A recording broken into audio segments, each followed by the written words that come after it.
This morning, a new Nobel Peace Prize winner has been announced. The National Dialogue Quartet in Tunisia. I love it. The betting was not on the Tunisian National Dialogue No, we thought it was Quartet, going to I'll the tell you what. Pope. So here's what this is. These are 4 different groups in Tunisia. They mediate peace talks, and they got this award because of, quote, a decisive contribution to the building of pluralistic democracy in Tunisia in the wake of the Jasmine Revolution of 2011. The prize was awarded in Sweden, and you think about that, you say ushering in democracy to that part of the world in this time is certainly worthy of award.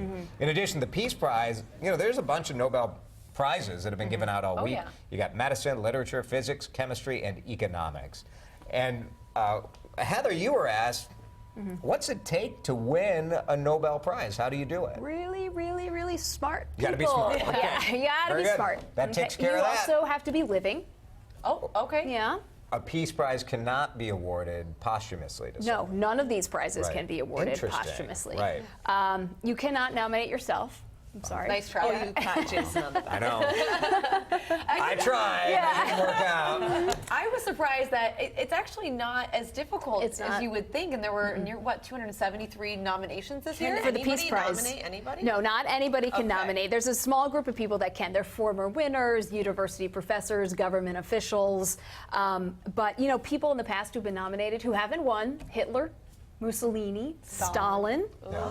Yes, didn't make it. They to didn't the win. end. They did not win, but they Right. were nominated. Yeah. Now, the nominations are actually secret, but they kind of leak out here and there. So we thought the Pope might win this one. We thought German Chancellor Angela Merkel might win, but the Tunisian National Dialogue Quartet took this one home. What I do love about this is we do get to learn sometimes about a group of people that I honestly probably never would have known about this quartet. And Right. now it's kind of neat to learn that there's these people across the world that are making such a big impact. Supposed to inspire, right? Inspire people Absolutely. to continue the mission of peace or continue scientific exploration or whatever. The idea is to make the most important discovery or to have the greatest benefit to mankind. And this is a country that was on the brink of war not too long ago, Right. and now it's actually a quite Who peaceful picks? place. So we get the nomination phase. So Who for the picks Peace the winner? Prize, 5 Norwegians Just chosen. 5 people? Just 5 people chosen by the Norwegian Parliament. Do you think they sit around with a bunch of beers and they No, all... these people look very serious. Oh, okay. They do. They take their job seriously. Now, for the science ones and the literature ones,